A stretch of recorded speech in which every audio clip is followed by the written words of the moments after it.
નમસ્કાર મિત્રો, પોલીસ ભરતી અપડેટ 2025 મિત્રો, જે પણ વિદ્યાર્થી મિત્રો પોલીસ ભરતીની ખાસ મિત્રો પરીક્ષા આપેલી છે તેમને મિત્રો આ વિડીયો ખાસ જોઈ લેવો, કારણ કે મિત્રો આજ ભરતી બોર્ડ દ્વારા મિત્રો એક નિર્ણય કરવામાં આવ્યો છે। તો મિત્રો ખાસ આજના વિડીયોમાં તમને આપણે જે લોકરક્ષક ખાસ મિત્રો લોકરક્ષક કેડર જે દસ્તાવેજ ચકાસણી માટેનો કાર્યક્રમ જાહેર કરવામાં આવ્યો છે ભરતી બોર્ડ દ્વારા।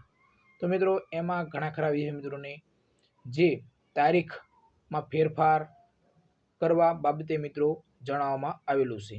તો મિત્રો ખાસ એકવાર મિત્રો આ વિડીયો જો તમારે ડોક્યુમેન્ટ વેરિફિકેશન કરાવવાનું છે અને મિત્રો ડીવી કરાવવાનું છે એના પહેલાં મિત્રો તમારે આ વિડીયો એકવાર સંપૂર્ણ જોઈ લો, તમને બધી જ માહિતી આ વિડીયોમાં મળી રહેશે। તો મિત્રો ચેનલ ઉપર નવા હોય તો ચેનલને સબસ્ક્રાઇબ કરી લેજો, અને મિત્રો આપણે આ ચેનલ ઉપર તમને અવનવી ભરતીને લગતી માહિતી સૌપ્રથમ મળતી રહેશે। અને મિત્રો જો વિડીયો પસંદ આવે તો વિડીયોને લાઈક કરજો અને વધારેમાં વધારે તમારા મિત્રોને શેર કરજો। તો ચાલો મિત્રો વિડીયો શરૂ કરીએ। એના પહેલાં મિત્રો તમને જણાવી દઉં કે આપણે ટેલિગ્રામ ચેનલ છે જેની લિંક વિડીયોના ડિસ્ક્રિપ્શનમાં આપેલી છે। તો આજે ટેલિગ્રામ ચેનલમાં જોડાઈ જાઓ, તમને ખૂબ જ ઉપયોગી બનશે। તો મિત્રો લોકરક્ષક કેડર દસ્તાવેજ ચકાસણી તારીખ બદલાવ બાબત મિત્રો 11/9/2025 રોજ મિત્રો આ અપડેટ આવ્યું છે। ભરતી બોર્ડ દ્વારા આ નિર્ણય લેવામાં આવ્યો છે।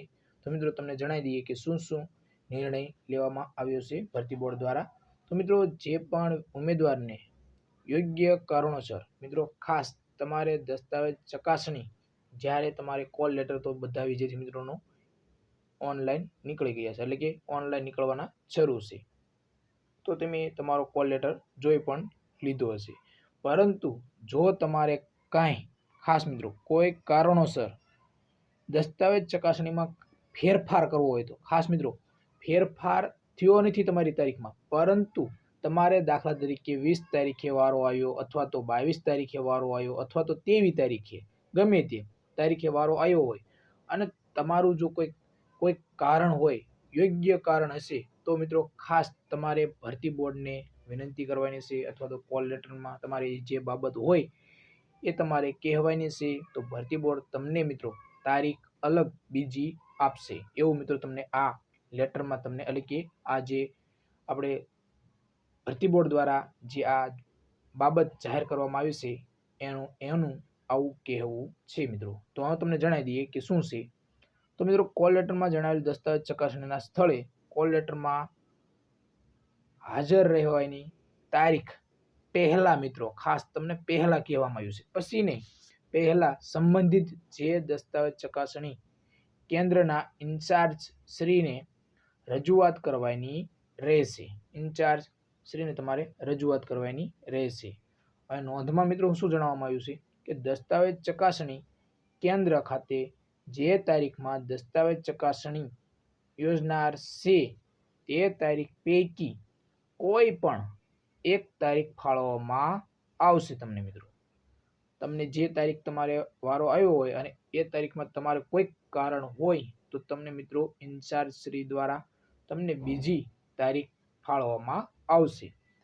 દસ્તાવેજ ચકાસણીના કેન્દ્ર ખાતે ચકાસણી કામગીરી પૂર્ણ થયા બાદ કોઈ પણ રજૂઆત ધ્યાને લેવામાં આવશે નહીં મિત્રો। ખાસ તમને નોંધ કીધેલી છે કે જો તમારે કોઈ દસ્તાવેજ ચકાસણી કેન્દ્ર ખાતે કામગીરી પૂર્ણ થયા બાદ કોઈ રજૂઆત લેવામાં આવશે નહીં પછી મિત્રો, એટલે કે ધ્યાને લેવામાં આવશે નહીં એ રજૂઆત તમારી પછી મિત્રો ખાસ। તો અત્યારે તમારી પાસે સમય છે, જો તમને કોઈ પ્રોબ્લેમ હોય એ તારીખમાં તો મિત્રો તમે તારીખમાં ફેરફાર કરી શકો છો રજૂઆત કરીને। તો મિત્રો જો તમને વિડીયો સારો લાગ્યો હોય તો વિડીયોને વધારે તમારા મિત્રોને શેર કરો, અને ચેનલ ઉપર નવા હોય તો ચેનલને સબસ્ક્રાઈબ કરી લો। અને આપણે ટેલિગ્રામ ચેનલ છે જેની લિંક વિડીયોના ડિસ્ક્રિપ્શનમાં આપેલી છે, તો આજે ટેલિગ્રામ ચેનલમાં પણ જોડાઈ જાઓ। અને મિત્રો આપણે આ ચેનલ ઉપર તમને ભરતીને લગતી અવનવી માહિતી મળતી રહેશે। તો જય હિન્દ મિત્રો।